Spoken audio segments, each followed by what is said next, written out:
ਇਹ ਜਿਹੜੇ ਕਹਿੰਦੇ 32 ਲੱਖ ਦੇ ਕੇ ਆ ਅਮਰੀਕਾ ਜਾਣਾ ਡੌਂਕੀ ਜਾਂ ਫਸੇ ਵੇਖ ਲਓ ਪਾਣੀ ਬੜੀ ਮੁਸ਼ਕਲ ਇੱਕ ਬੋਤਲ ਰਹਿ ਗਈ ਥੋੜਾ ਜਿਹਾ ਬੜਾ ਰਹਿ ਗਈ ਥੋੜਾ ਸਾਹ ਹੋ ਗਿਆ ਭਾਜੀ ਕੋਈ 32 ਲੱਖ ਕਹਿੰਦੇ ਸੀ ਹੋਟਲ 'ਚ ਰੱਖਾਂਗੇ ਪਰ ਕੋਈ ਨਹੀਂ ਮੇਰੇ ਪੈਰ ਵੇਖ ਲਓ ਮੇਰਾ ਸਾਹ ਹੋ ਗਿਆ ਭਾਜੀ ਕਦੀ ਨਾ ਆਇਓ ਕਦੀ ਨਾ ਕੋਈ ਫਾਇਦਾ ਨਹੀਂ ਉਹਦੇ ਨੀਚੇ ਦੀ ਥੱਲੇ ਦੀ ਲੰਘਣਾ ਪੈਂਦਾ ਉਹ ਵੇਖ ਸਕਦੇ ਹੋ ਤੁਸੀਂ ਪੁਲਿਸ ਤੁਹਾਡੇ ਪਿੱਛੇ ਉਤਰ ਕੇ ਨਹੀਂ ਭੱਜੂਗੀ ਤੁਹਾਡੇ ਪਿੱਛੇ ਉਹਨਾਂ ਨੇ ਗੱਡੀ ਹੀ ਲਾ ਲੈਣੀ ਹੈ ਜਿੱਧਰ ਨੂੰ ਤੁਸੀਂ ਭੱਜਣਾ ਉਧਰ ਤੁਹਾਡੇ ਪਿੱਛੇ ਗੱਡੀ ਹੀ ਆਊਗੀ ਇਟਲੀ ਦੀ ਪੁਲਿਸ ਥੋੜਾ ਬਹੁਤਾ ਫੜ ਕੇ ਟਾਰਚਰ ਵੀ ਕਰਦੀ ਹੈ ਬੰਦੇ ਨੂੰ बिस्मिल्लाहिर्रहमानिर्रहीम अस्सलाम वालेकुम नाजरीन मैं हूं फैजान अहमद और आप देख रहे हैं मेरा digital channel Faiz fusion. Dunki आप में से बहुत सारे लोग इस नाम से वाकिफ होंगे लेकिन शायद इस लफ्ज की हकीकत से नावाकिफ हों। नाजरीन ये काम देखने और सुनने में जितना आसान लग रहा है हकीकत में ये बिल्कुल इसके मुतरादिफ है। दुनिया भर में इस वक्त सबसे ज्यादा डंकी अमेरिका और मैक्सिकन बॉर्डर पर लगाई जा रही है जहाँ पर इन लोगों को बॉर्डर पुलिस पानी की खाइयां और फेंसिस से बचकर कम से कम वक्त में बॉर्डर क्रॉस करना होता है नहीं तो इन्हें शूट भी किया जा सकता है। और ये सफर इतना ज्यादा खतरनाक होने के बावजूद भी दुनिया भर में इस वक्त डंकी लगाने वालों की तादाद में दिन ब दिन इजाफा होता जा रहा है। अमेरिका में इस वक्त 13 मिलियन से भी ज्यादा लोग गैर कानूनी तरीके से रह रहे हैं जिनमें सबसे ज्यादा तादाद इंडियन और मैक्सिकन लोगों की शामिल है। मेरे प्यारे मुल्क पाकिस्तान से हर साल हर महीने बल्कि हर रोज हजारों की तादाद में नौजवान अपनी आंखों में जिंदगी के हसीन ख्वाब सजाए अपने ही मुल्क से डंकी लगा जाते हैं। अपने मुल्क को छोड़कर किसी दूसरे मुल्क में गैर कानूनी तरीके से छुप कर बॉर्डर क्रॉस करके दाखिल होने को बेसिकली डंकी कहते हैं।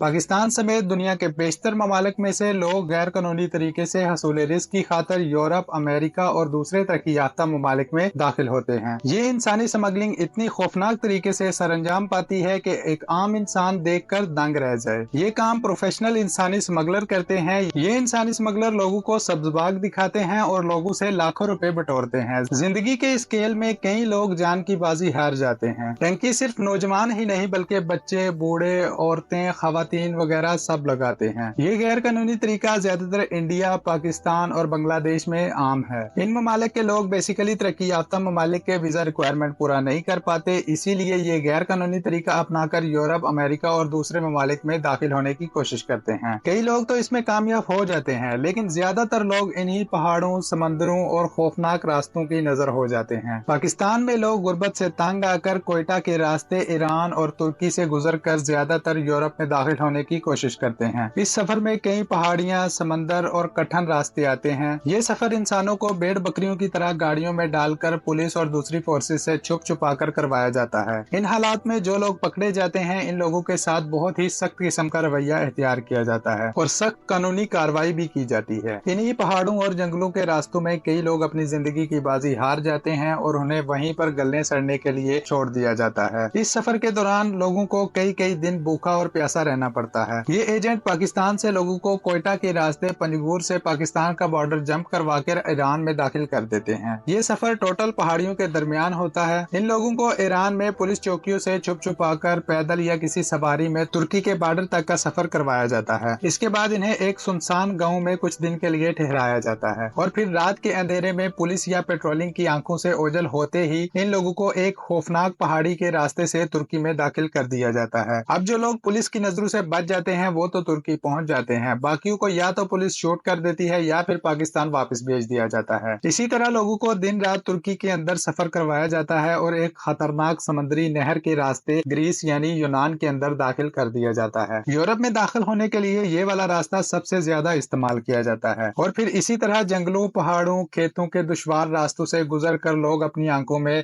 जिंदगी के हसीन ख्वाब सजाए यूरोप में दाखिल हो जाते हैं। इस दौरान चंद लोग तो यूरोप के अंदर दाखिल होने में कामयाब हो जाते हैं लेकिन बाकी बचे लोग इन्हीं पहाड़ों और दुश्वार रास्तों की नजर हो जाते हैं। मेरी हुकूमत पाकिस्तान से इस्तदा है कि इस गैर कानूनी तरीके की रोकथाम के लिए इकदाम किए जाएं। लोगों से दरख्वास्त है कि बैरून मुल्क जाने के लिए लीगल वीजा प्रोसेस करें। यूं इंसानी जानों का तमाशा न बनाया जाए। अल्लाह हम सब का हामी नासर हो। आमीन सुम्मा आमीन।